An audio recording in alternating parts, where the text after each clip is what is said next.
Se você puder se colocar de pé, em prontidão e reverência à leitura da palavra de Deus.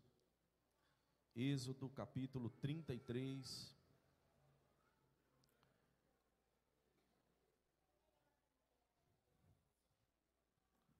Glória a Deus. Eu quero ler com os irmãos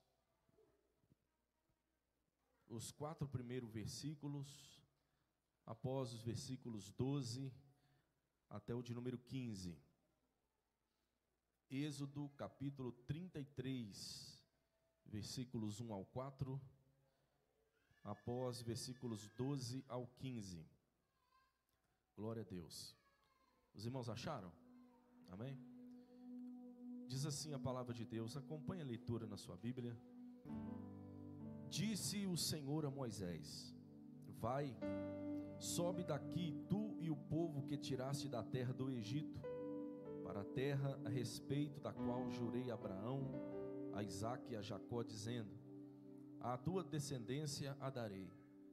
Enviarei o anjo adiante de ti, lançarei fora os cananeus, os amorreus, os heteus, os ferezeus, os heveus e os jebuseus. Sobe para uma terra que emana leite e mel. Eu não subirei no meio de ti, porque és povo de dura cerviz, para que te não consuma eu no caminho. Ouvindo o povo estas más notícias, pôs-se a prantear, e nenhum deles vestiu seus atavios. Versículo 12. Disse Moisés ao Senhor: tu me dizes, fazes subir este povo, porém não me deste saber a quem hás de enviar comigo. Contudo disseste: conheço-te pelo teu nome, também achaste graça aos meus olhos.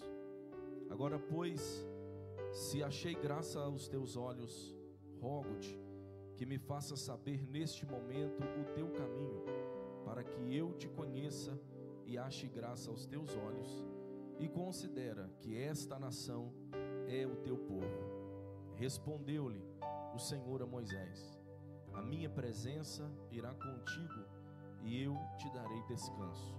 Então disse Moisés ao Senhor: se a tua presença não vai comigo, não nos faça subir deste lugar. Amém, irmãos? Feche os seus olhos, vamos orar, vamos falar com o Senhor. Senhor Deus e eterno Pai, nessa hora mais uma vez nós rendemos graças ao teu nome, te agradecendo por tudo que o Senhor tem feito, falado nessa noite, pelos louvores que foram entoados. Eu sei que o Senhor falou conosco por meio de cada canção. Eu sei que o Senhor falou conosco, e eu quero te agradecer por este privilégio de estar aqui na tua presença, juntamente com a tua amada igreja, para servir ao Senhor, cultuar ao Senhor, nessa noite de celebração, nessa noite de memória, onde lembramos o teu sacrifício no Calvário pela nossa vida. Outrora, Senhor, éramos perdidos, caídos, sem a tua graça, sem o teu amor, mas o Senhor achou graça em nós e nos resgatou, e por isso estamos aqui nessa noite te adorando, te servindo perante a tua mesa, Senhor. Quero louvar o teu nome, Senhor, pela vida do teu servo, presbítero Ednilson, que conduziu o culto até aqui. O Senhor continue abençoando de uma forma especial. Lida a tua palavra, Espírito Santo. O Senhor sabe da minha dependência do Senhor. Fala conosco, Pai. Tira aquilo que impede, aquilo que dificulta o entendimento e a compreensão daquilo que o Senhor quer revelar a nós. Cerca, Senhor, este lugar com a tua glória. Cerca esse ambiente com a tua presença. Nos envolva nessa noite com a tua graça. Abra os céus, fala conosco, fala com a igreja. Que as palavras que saírem deste altar alcance corações agora. Que a tua voz, Pai, inconfundível, possa revelar a sua vontade ao coração desta igreja. Nós oramos e te agradecemos em nome de Jesus. Amém. Podeis assentar, irmãos. Muito obrigado. Glória a Deus. Nós estamos nessa noite diante de um texto muito conhecido da igreja, um texto decisivo na história do povo de Israel, principalmente para o servo do Senhor, Moisés. Os irmãos sabem que o livro de Gênesis nos relata que após a morte de José, os filhos de Jacó que permaneceram no Egito se multiplicaram muito naquela terra. Segundo a Bíblia, sobe ao trono um novo rei, sobe ao trono um novo faraó. E fontes históricas dizem, não a Bíblia, mas fontes históricas paralelas à Bíblia afirma que esse faraó que subiu ao trono depois da morte de José teria sido Ramsés II, da 19ª dinastia egípcia, e seria este faraó que havia dado continuidade à escravidão dos hebreus no Egito. E os historiadores chegam a afirmar que também seria ele um dos responsáveis por organizar a construção e a implantação das cidades egípcias, até mesmo da construção das pirâmides que lá existem.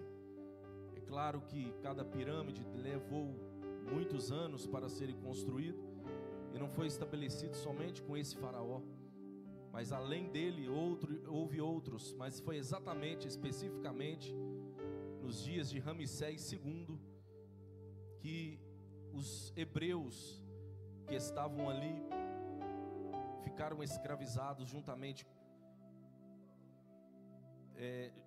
estavam escravizados, e foi nesse período em que o povo hebreu permaneceu por um longo espaço de tempo para cumprir uma profecia que o próprio Deus falou para Abraão em Gênesis capítulo 15, versículo 13. Deus falou que o povo iria sofrer e Deus deu tempo. Deus falou que seria 400 anos. Durante esse tempo de escravidão que os israelitas padeceram pelas mãos e pelo chicote de Faraó ou pelos outros faraós e no Egito, os israelitas já não suportaram mais tamanha aflição das quais eles estavam sofrendo. A Bíblia diz que então eles começaram a invocar a Deus, começaram a clamar a Deus, invocar o Altíssimo por sua misericórdia e sua graça.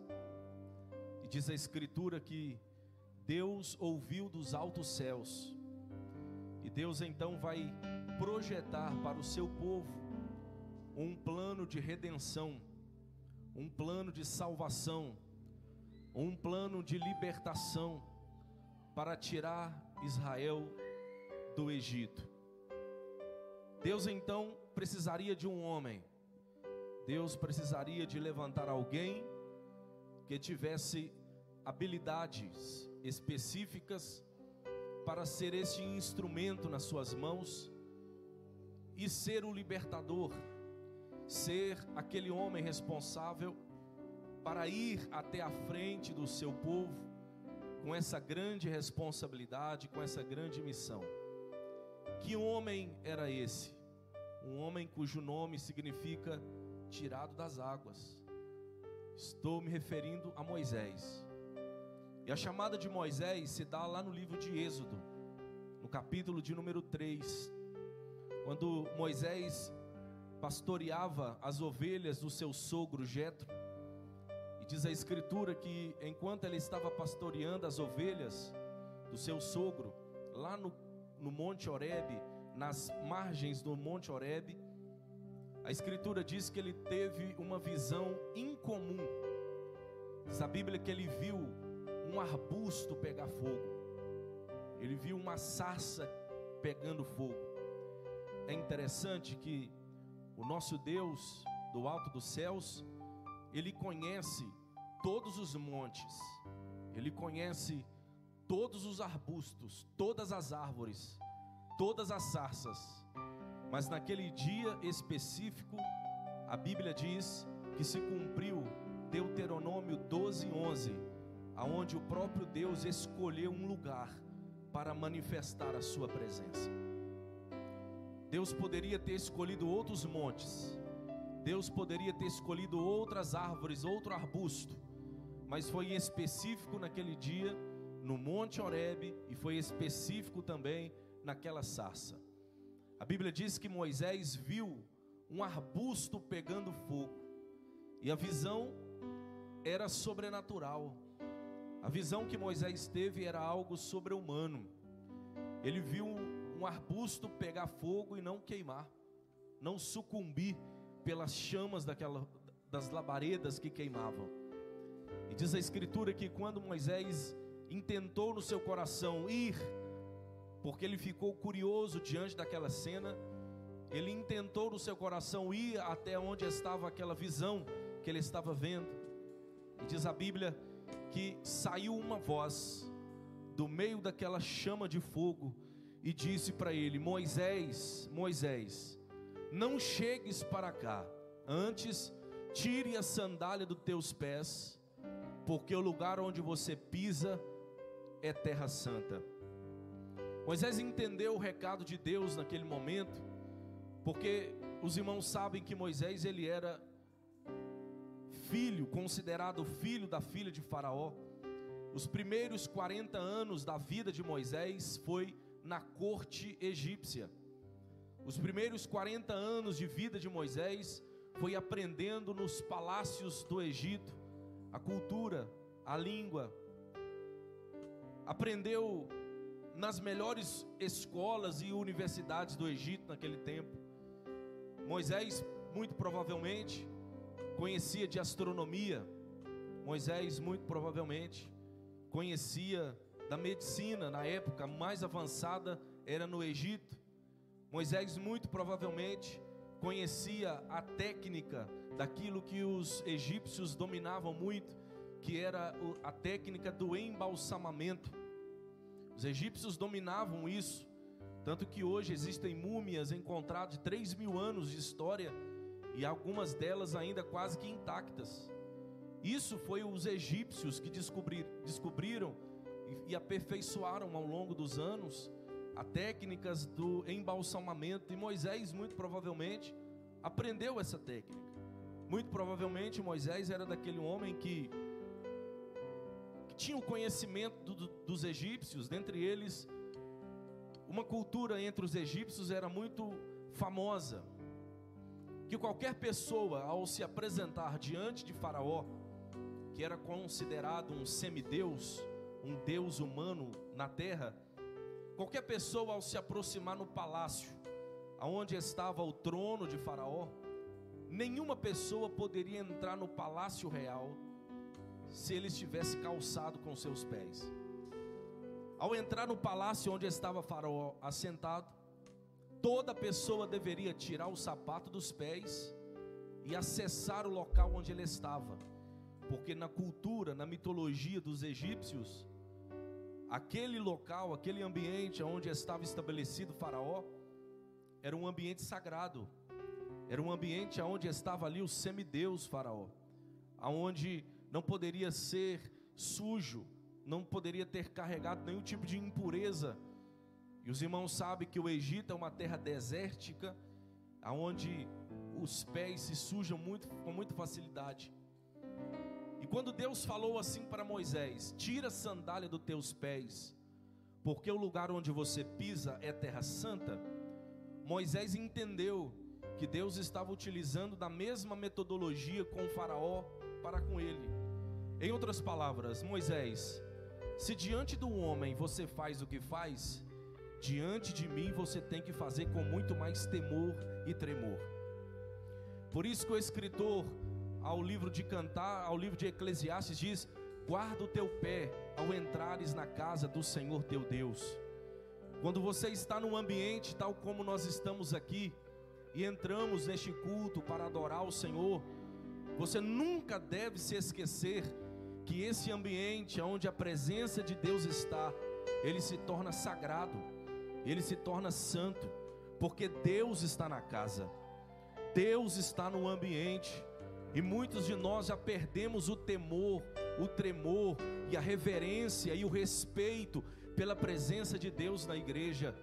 Muitos de nós conversamos o culto inteiro, muitos de nós falamos de outros assuntos que não tem nada a ver com o que está acontecendo no ambiente. Muitos de nós fazemos negócios dentro do culto, muitos de nós conversamos coisas que não tem nada a ver com aquilo que está se manifestando aqui. E às vezes saímos da igreja, chegamos em casa e dizemos às vezes: Deus não falou comigo, eu não senti Deus falar comigo, eu não senti a presença de Deus. Como você vai sentir se o respeito, o temor, o tremor, a reverência, a presença de Deus na igreja, você já não tem mais, você já perdeu tudo isso. E às vezes terceiriza a culpa em A, em B, em C, mas não é. O grande culpado de grandes manifestações divinas não acontecer na nossa vida, no nosso meio, muitas das vezes somos nós mesmos. Porque entramos na igreja de qualquer maneira, apresentamos a Deus um culto mesquinho demais, apresentamos a Deus um louvor apenas da boca para fora, apresentamos às vezes um louvor apenas para apresentar, quando na verdade há um Deus aqui nessa noite que nos sonda, que nos conhece de fato, de direito. Se Deus colocasse um termômetro para medir nessa noite a temperatura da nossa adoração, eu já disse isso outras vezes, eu volto a dizer: se Deus colocasse aqui no nosso meio um termômetro para medir a temperatura do nosso culto, do nosso louvor, da nossa adoração, responda com sinceridade para você mesmo, qual seria o nível dessa temperatura do seu louvor e da sua adoração essa noite? Aleluia. Este lugar ainda é a casa de Deus, irmão. Este lugar ainda é a casa de Deus, aonde a glória de Deus se revela, aonde a presença de Deus se manifesta, aonde através dos louvores Deus pode liberar a cura, Deus pode liberar um milagre, aonde através da ministração da palavra Deus pode liberar a unção dele, gloriosa, genuína, poderosa. Não fique desapercebida, em nome de Jesus. Entenda que a casa de Deus, Deus está aqui, a presença de Deus é real aqui nesta noite. Tenha temor, tenha reverência.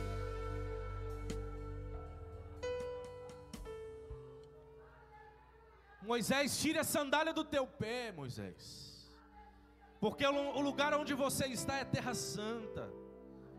Moisés obedece àquela voz, e então Deus vai revelar a Moisés a sua vontade. Deus se apresenta para ele da seguinte forma: eu sou o Deus dos seus pais, eu sou o Deus de Abraão, eu sou o Deus de Isaque, eu sou o Deus de Jacó, e eu desci para livrar os meus filhos, os filhos de Israel. Eu ouvi a voz da aflição deles. Deus então escolhe aquele homem. Moisés apresenta a Deus uma queixa: quem sou eu para que vá diante dos filhos de Israel? E Deus vai dizer para ele assim: Moisés, aprenda uma coisa, não importa, em outras palavras, não importa quem tu sejas, Moisés, não importa a tua capacidade que você tem, não importa o quão entendido você seja na língua dos egípcios, não importa o quanto você conheça da cultura dos egípcios, o que importa é que a minha presença vai adiante de ti, para que você livre o meu povo de Israel da escravidão. Deus dá a Moisés autoridade, Deus dá a Moisés poderes especiais, e a partir deste momento, Deus agora vai se revelar de 4 formas. Primeiro, Deus se revela para Moisés, usando ele como instrumento. Segundo, Deus se revela aos hebreus, mostrando o seu favor e o seu cuidado. Terceiro, Deus se revela ao Egito, revelando ao Egito como sustentador e o criador de tudo. E em quarto lugar, Deus se revela a Faraó, mostrando que ele é o Todo-Poderoso e não os seus deuses. Os irmãos conhecem a história, que para livrar Israel, Deus manda 10 pragas. E a Bíblia diz que com mão forte e braço estendido, Deus tira o seu povo da escravidão. O Salmo 78, verso de número 49 diz assim: Deus lançou contra o Egito todo o furor da sua ira, com seu castigo, indignação e violência, e com muitos anjos destruidores. No original, essa expressão anjos destruidores aponta para demônios, os quais o próprio Deus lançou contra os egípcios. A Bíblia diz no Salmo 77, verso de número 16: as águas te viram, ó Deus, as águas te viram e temeram, os abismos também se abalaram. Deus mandou 10 pragas, e quando o povo saiu do Egito, primeiro grande desafio, um mar gigantesco diante deles. À sua esquerda montanhas, à sua direita montanhas, atrás o exército de Faraó galopando em direção a Israel, e diante deles o grande mar vermelho. Deus falou para Moisés que eles deveriam seguir para uma faixa de terra, para uma faixa da extensão do mar vermelho, a qual hoje os cientistas descobriram que foi exatamente naquele ponto, exatamente no lugar onde Deus deu a ordem para Moisés, que existe lá uma ponte debaixo das águas. Se você perceber uma foto, você vai ver que ao lado esquerdo, na profundeza, e do lado direito existem 2 profundezas, e exatamente no lugar onde Deus estabeleceu, que Deus ordenou a Moisés, está ali como se tivesse uma ponte debaixo da água, porque Deus é o conhecedor dos profundos dos oceanos. Aleluia!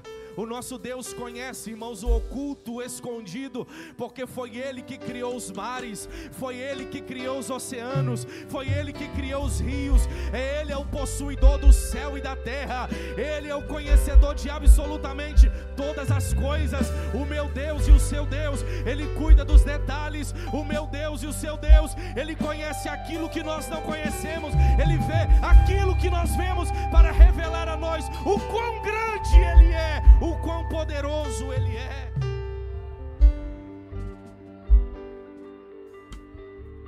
O povo está diante daquele mar. Moisés vai falar com Deus: o que eu faço?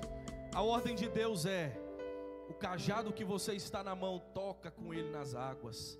A Bíblia diz que ele tocou nas águas, o mar se abriu, o povo de Israel passou a pé enxuto, atravessaram, e quando o último hebreu atravessou o mar, a escritura diz que os egípcios vinham cavalgando atrás deles. A Bíblia diz que o santo Deus de Abraão fechou o mar sobre eles, e diz a escritura que todos eles morreram naquele dia.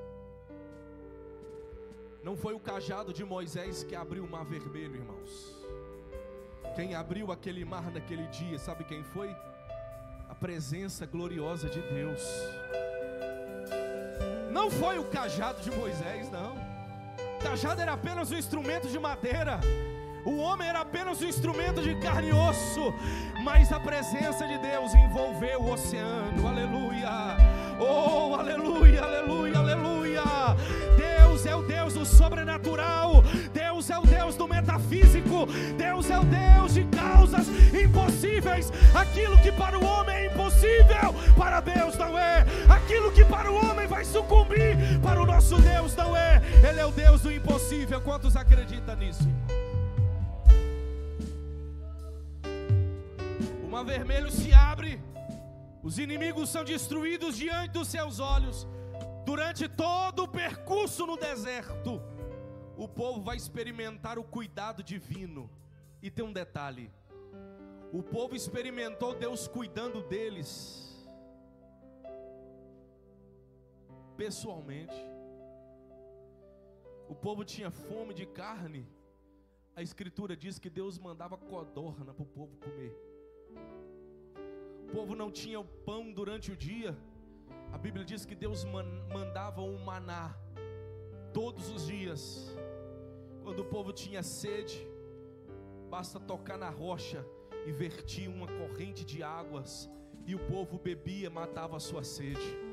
E quando não tinha um local onde tinha água suficiente, e eles chegaram diante de um rio de água amarga, a Bíblia diz que Moisés com seu cajado tocou na água, e a água amarga se tornou potável, em condição para que o povo pudesse beber. O que significa?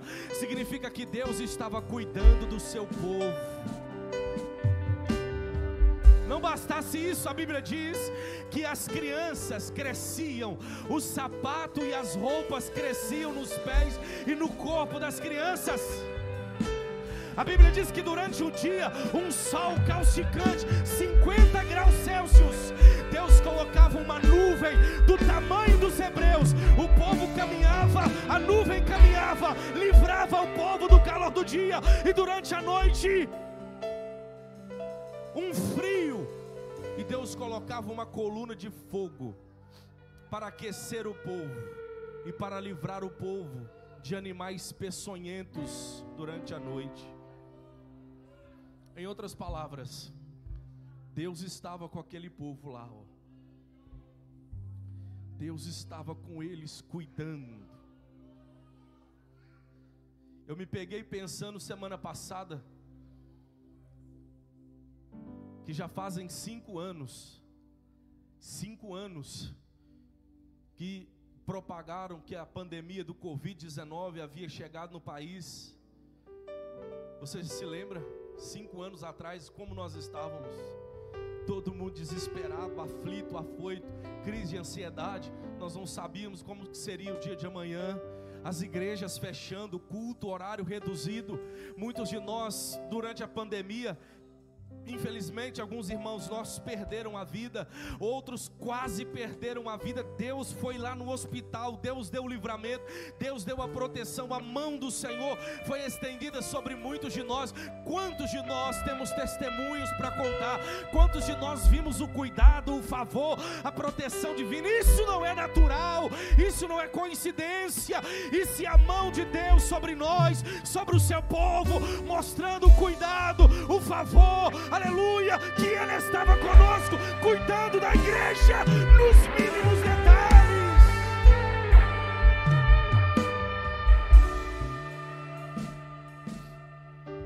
Presença de Deus, aleluia, a presença de Deus no meio do seu povo,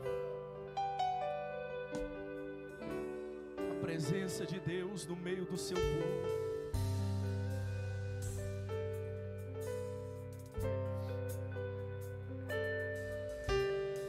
Capítulo 19 de Êxodo.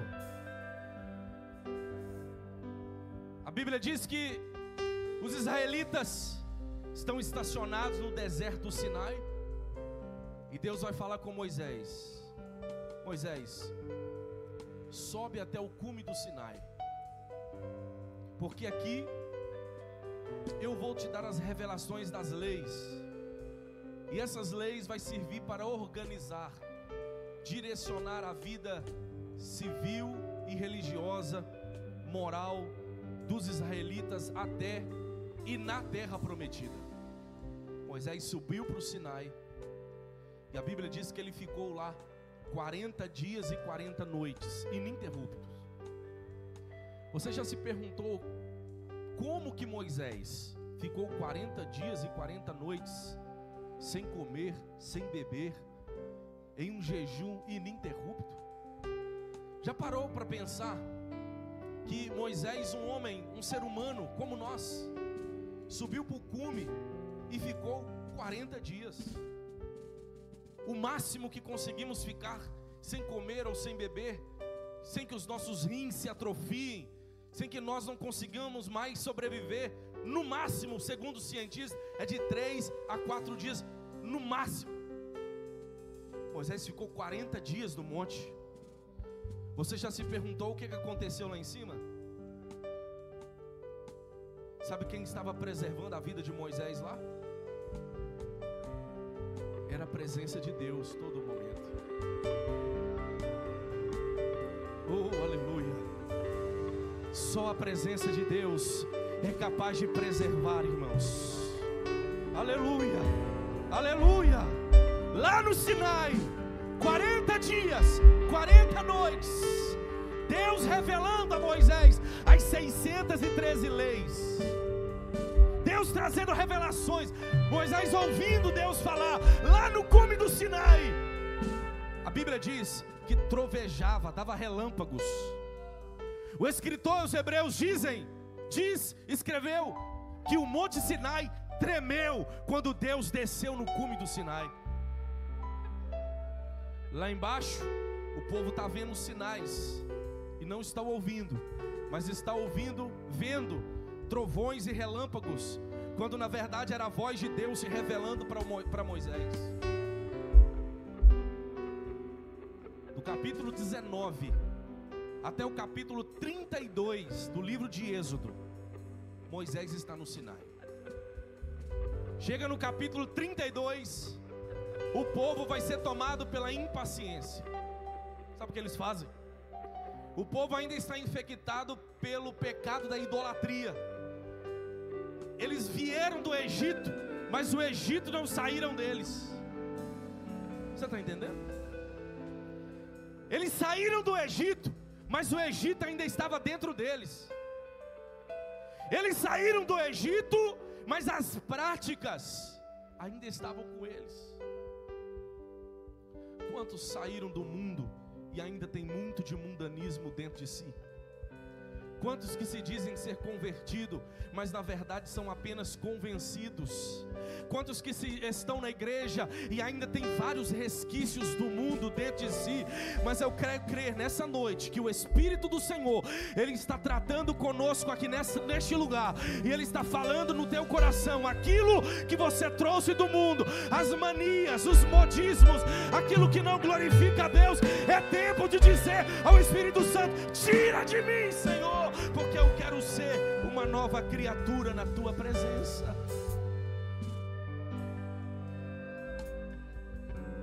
O povo tomado pela impaciência, eles vão até Arão. Chega até Arão e fala: Arão, nós não sabemos o que aconteceu com Moisés. Nós não sabemos o que aconteceu com este tal Moisés. Veja, olha o que faz uma pessoa insensível à presença de Deus. Ele perde o respeito, até mesmo com a liderança que havia retirado eles do Egito. Nós não sabemos o que aconteceu com este tal Moisés. Não sabemos se ele morreu, não sabemos se ele está vivo. Ele não manda um sinal de fumaça de lá. Se fosse hoje, ele não manda uma mensagem, um WhatsApp, um SMS, nada. A gente não sabe o que aconteceu. Então, Arão, faça-nos deuses para que nos adoremos. Você percebe a história que eu estou contando? Um povo que viu Deus manifestar a glória dele. Um povo que viu Deus manifestar a presença dele. Depois de 40 dias, o povo é tomado pela impaciência, e eles vão pedir para Arão: Arão, faça-nos deuses. A Escritura diz que Arão, pressionado, dá uma ordem: todas as mulheres hebreias que tivessem brincos de ouro, pulseiras de ouro, argolas de ouro, que vieram do Egito, trouxesse até a ele. Aglomerou aquela quantidade de ouro maciço e puro. Moisés colocou dentro de um buril, de espécie de um tacho, derreteu tudo aquilo, e daquilo ele fez um bezerro de ouro. Centralizou no meio do arraial e disse: está aí Israel, o seu Deus. Está aí Israel, o seu Deus. A Bíblia diz que eles começaram a dançar. eles começaram a cultuar o bezerro de ouro. E a expressão lá, para cultuar e dançar ao redor do bezerro, traz a ideia da orgia. Eles tinham práticas pecaminosas, da orgia, da prostituição, ao redor do bezerro de ouro. Eles estavam adorando, cultuando, cantando para algo que não era divino. Começaram a dançar, a cantar. A Bíblia diz que enquanto está o povo desviado aqui no arraial, Deus está falando com Moisés aqui no cume. Deus então visita Moisés e fala: Moisés, é hora de descer, porque este povo desviou. Desce. Moisés pega as 2 tábuas da lei. A Bíblia diz que o próprio Deus escreveu com o seu dedo as leis. E Moisés desce com as 2 tábuas da lei do cume do Sinai e vem descendo.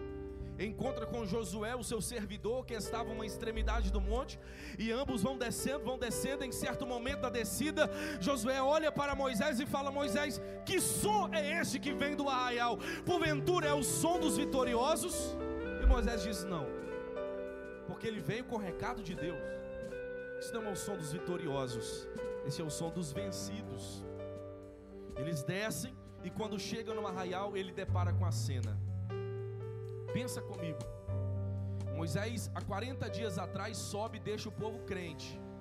40 dias depois ele desce, o povo está desviado, adorando um bezerro de ouro no meio do arraial. Eles tiraram Deus do centro e substituíram a adoração de Deus por um ídolo. O povo 40 dias atrás está crente, 40 dias depois está desviado, dançando, pulando ao redor de um bezerro. Sabe o que a Bíblia diz? A Bíblia diz que Moisés era o homem mais manso da terra, mas naquele dia ele foi tomado de uma ira santa, que ele pegou as 2 tábuas de pedra, as 2 tábuas da lei, jogou-as no chão, quebrou as tábuas, foi até o centro do arraial, derrubou o bezerro, derreteu o bezerro, tornou-se em cinza, colocou na água e ordenou: todos os idólatras, beba da cinza desse bezerro derretido. Os idólatras beberam, e a ordem de Moisés era: mata todos os idólatras. Diz a Bíblia que cerca de 3.000 homens que adoraram e se curvaram diante do bezerro de ouro tiveram as suas vidas ceifadas. Moisés, depois desse episódio, ele volta para sua tenda. Moisés tinha uma tenda muito particular, chamada tenda da congregação. A tenda da congregação era uma barraca de particularidade de Moisés e Deus. Toda vez que Moisés entrava dentro da tenda, a Bíblia diz que descia uma coluna de fumaça na porta da tenda, e Deus falava com Moisés cara a cara, como se fosse a um homem. E foi lá dentro da tenda que o capítulo 33 vai desenrolar para nós. O texto que nós lemos, diz a Bíblia que Deus fala para Moisés: disse o Senhor a Moisés: vai, sobe daqui, tu e o povo que tiraste da terra do Egito, para a terra a respeito da qual jurei a Abraão, a Isaque e a Jacó, dizendo: e a tua descendência darei. E Deus falou: enviarei o anjo adiante de ti, e livrarei o povo, tirarei o povo de diante de ti, os cananeus, amorreus, heteus, ferezeus, heveus e jebuseus, os povos que dominavam aquela região. Deus falou: eu não vou mais. Quem vai agora é o meu representante, é o meu anjo.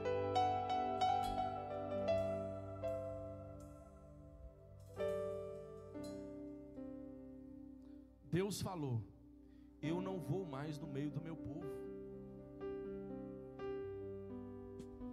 Você entende isso? Você entende o peso disso? Deus falar que não vai estar mais no meio do seu povo. Romanos 8:31, a Bíblia diz: se Deus é por nós, vamos mais uma vez, se Deus é por nós, e ao contrário, se Deus é contra nós, quem será por nós?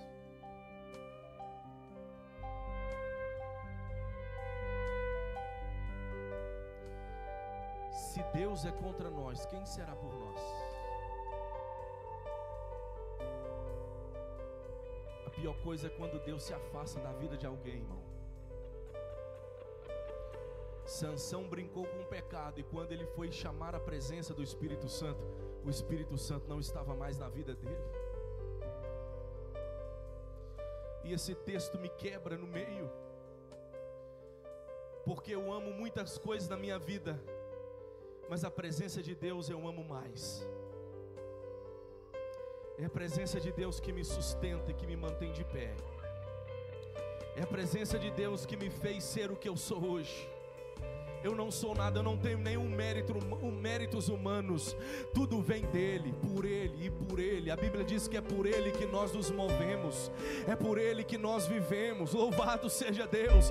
A presença de Deus é tudo na minha vida. A presença de Deus é tudo para você. Em nome de Jesus, não brinque com o pecado. Em nome de Jesus, não perca o Espírito Santo. Não perca a presença de Deus. Perca tudo, mas não perca a presença de Deus.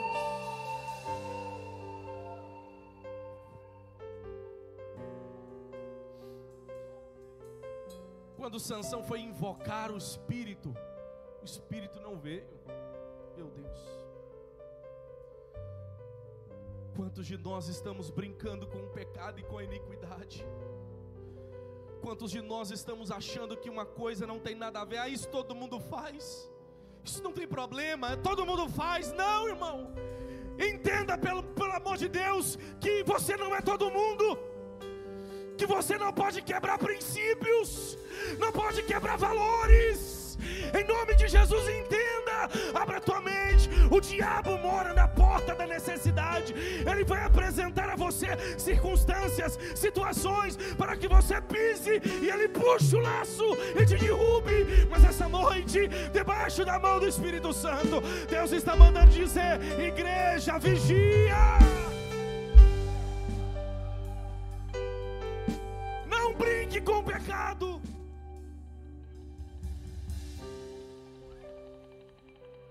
Eu não vou mais no meio do meu povo.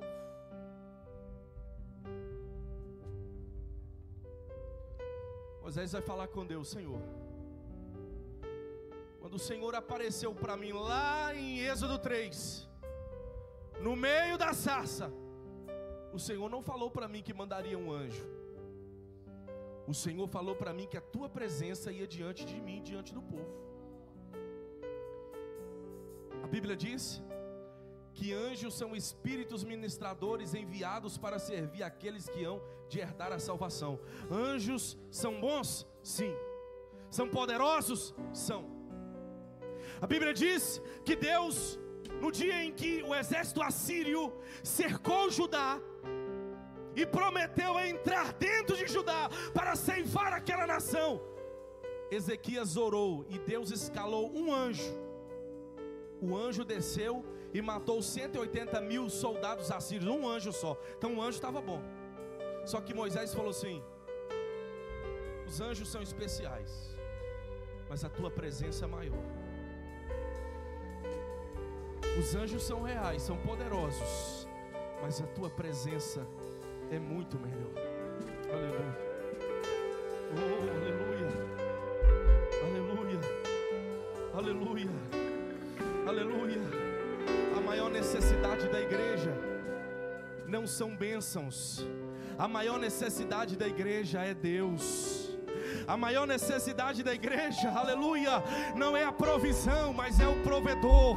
As pessoas estão trocando Deus por coisas banais, por coisas fúteis, mas o Espírito do Senhor me manda entregar essa mensagem nessa noite, para dizer a esta igreja abençoada: não troque a presença de Deus por nada.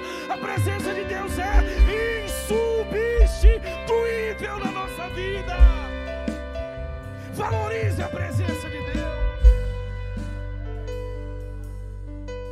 Valorize a presença do Senhor. Salmos 16, versículo 11.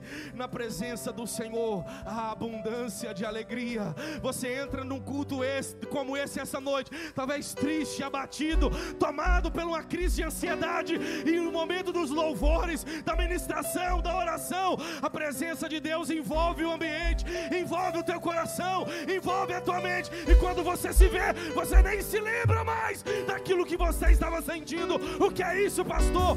É a presença de Deus trazendo alegria, trazendo alegria, trazendo alegria, trazendo alegria. Feche seus olhos por um instante.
o Senhor quem opera no nosso meio, trazendo cura. Você não está vendo, mas Deus está curando. Há um trabalhar de Deus aqui nessa noite.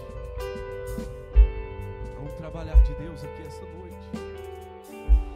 Há um trabalhar de Deus aqui esta noite.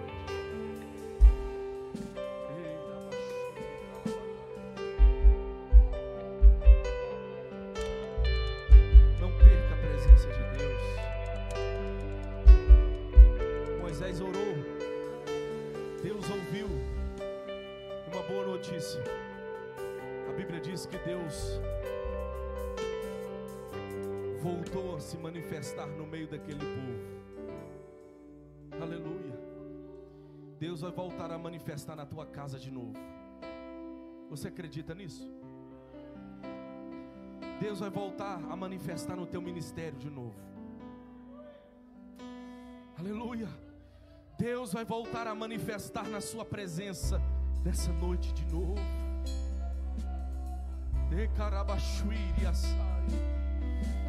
Não perca a presença de Deus na tua vida. Não perca. Perca tudo, mas não perca a presença. Quero convidar os irmãos, vamos ficar de pé, por favor. Aleluia.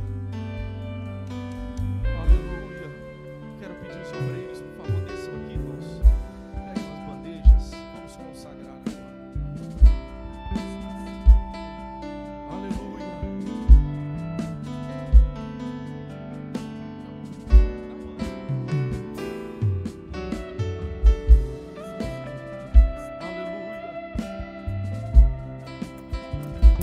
Aleluia.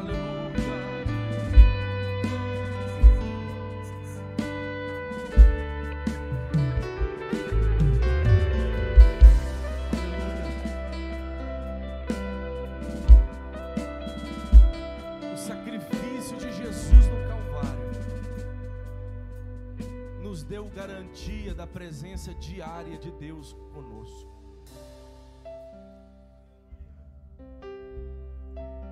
No Antigo Testamento, o sumo sacerdote entrava uma vez por ano para apresentar os sacrifícios.